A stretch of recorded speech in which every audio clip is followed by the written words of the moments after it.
I want to thank Vic and Wiley for allowing me to share a different type of addiction with you. It's one that's not immediately called to mind when folks are considering addiction and addictive behavior. Um, my addiction was domestic violence. I sought self-validation in abusive men.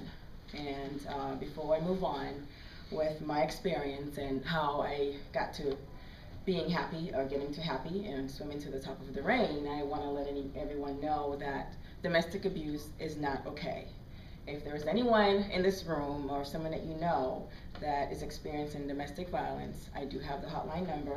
I have available resources, so please see me or email me, call me, but it's never okay, men and women alike. So, at first glance, I don't think many of you would call to mind that I'm the face of homelessness.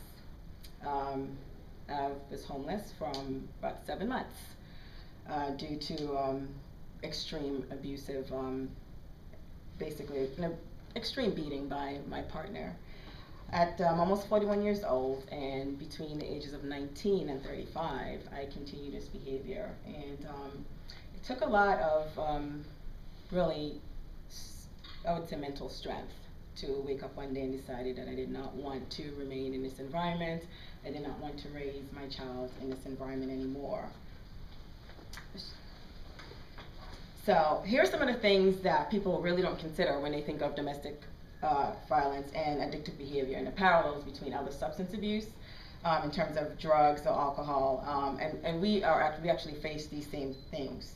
Loss of control, the ritualization of behavior. The cycle of violence and the cycle of addiction includes periods of escalation behavior, often followed by time of contrition and promises to change or give up, which really doesn't happen unless you remove yourself from that environment. Same thing with another addictive behavior. Preoccupation or obsession, withdrawal. I found myself withdrawing from my family and friends because of shame, guilt. I didn't want to hear I told you so. And those were my own thoughts. They were never shared with me by my family and friends. I have a really strong inner circle, but when you're going through this period of abuse and behavior, you kind of internalize things and you kind of form opinions about things that are never there, or you see things that are never there. Shame, guilt, decreased self-esteem, emotional numbness, tolerance. Again, it goes back to the fact that between 19 and 35 years of age, I tolerated this behavior, accepted it. Same thing again with any parallels to any other addictive behavior with drugs and alcohol. In fact, a woman that I met in the shelter, whose husband was an executive, stated that she had come to the realization that she felt her husband didn't love her unless she was beaten.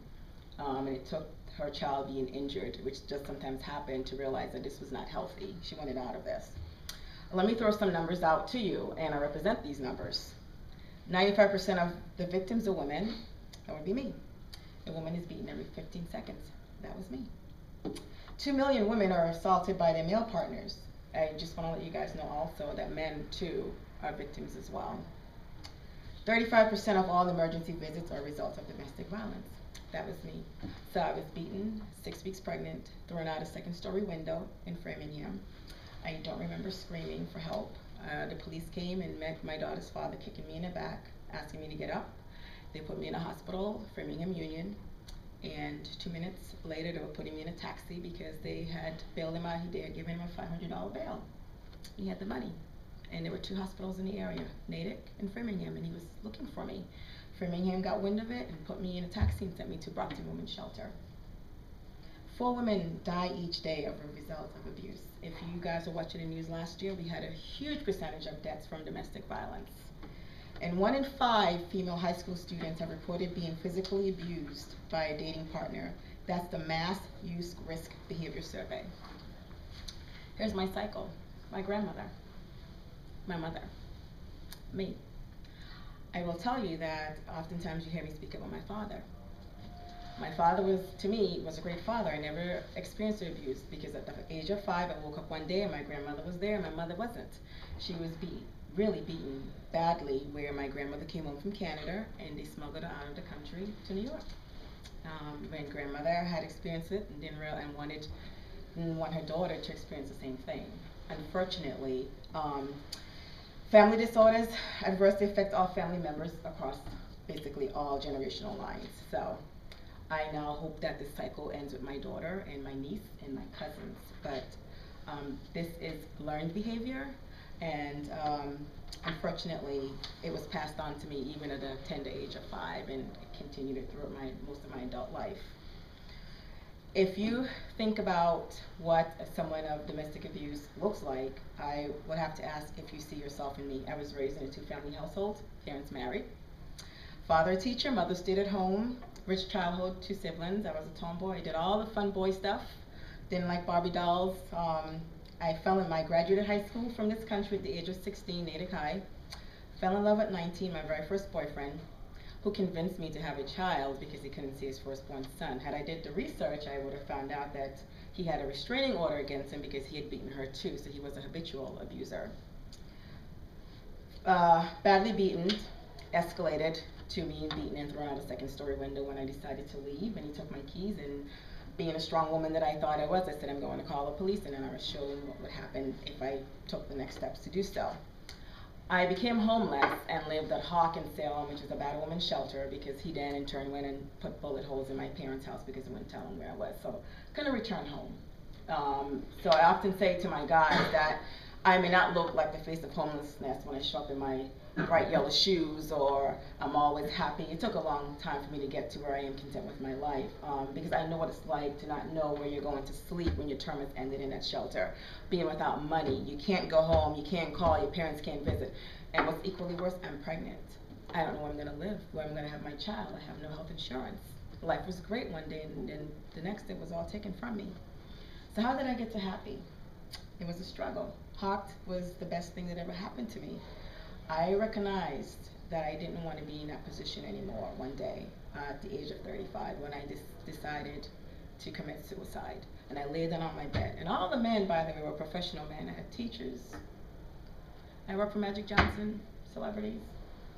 But they had this pattern within them. And I lay down on bed one day after a severe beating and said, okay. And then I don't know, I had an epiphany. Somebody said, who's going to do your daughter's hair? And my daughter had I don't have any because I cut it. She had a ton of hair, and my mom was not going to be able to do it because my mom doesn't know how to braid. And I think God intervened. He said, who's going to do your daughter's hair? And I loved and cherished my child, and I realized I cannot put my child in this environment anymore. It's not healthy for her. So I took that first step. I knew I had all the resources. I just never used them. And I decided that, you know what, I'm going to put my pride to the side and admit that I have a problem. I need to be able to break this chain of this continuous and vicious cycle. And so I sought help. I went to a counselor for the first time. I put aside that notion that black women are the mules of society, that we carry a heavy burden and we're supposed to accept it. I walked into that psychiatrist's office and bared my soul. And months later, I walked out a happier person. And Vic said to me one day, Gail, I want to get to where you are. It's a struggle, my friend. It is a struggle, but I know what a healthy man looks like. I know what a healthy relationship looks like, and I'm thankful for that. The one thing that my friend said to me when Vic asked me to present to you, she said, you know what, for the longest time, and I ran throughout this entire cycle, but I was always running because I was angry. I didn't want to go home. I didn't want to have obligated sex against my will. I didn't want any of those things, and I was always running from it. I found an excuse to run. I ran after a beating just to clear my mind. And God damn it, I'm running because I want to. And I'm running because I'm happy. And we had the best run this morning. And I haven't ran with my team. I've been walking with the walkers. And this morning I went out and I ran. Jamie was there. Running is my epiphany. It became my savior. So get into happy. Find something. Find a group. Back on My Feet has been instrumental. But find something that you love, that you're passionate about. Get those shackles, release them, and, stand before the mirror and say, I deserve this. I matter. I am somebody. I don't have to take this. If that man loves you, he should make you feel like Alpha to Omega women. Love should put wings in your feet, make you want to fly. Shouldn't make you in fear of going to your own home. Shouldn't make you be afraid when that man walks in the house. When that man walks in the house, you should see a prince, not the devil in disguise. So it's a withdrawal period is very difficult, and don't think that I don't sometimes question myself, but I know how to fix that.